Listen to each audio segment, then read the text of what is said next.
Hello, everybody. This is Nikki from Motherhood Unfiltered. It's going to be okay. It's going to be okay. It's going to be okay. It's going to be okay. No, I've not lost my marbles.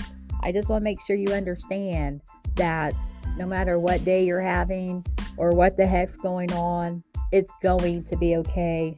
And my glasses are creating a glare.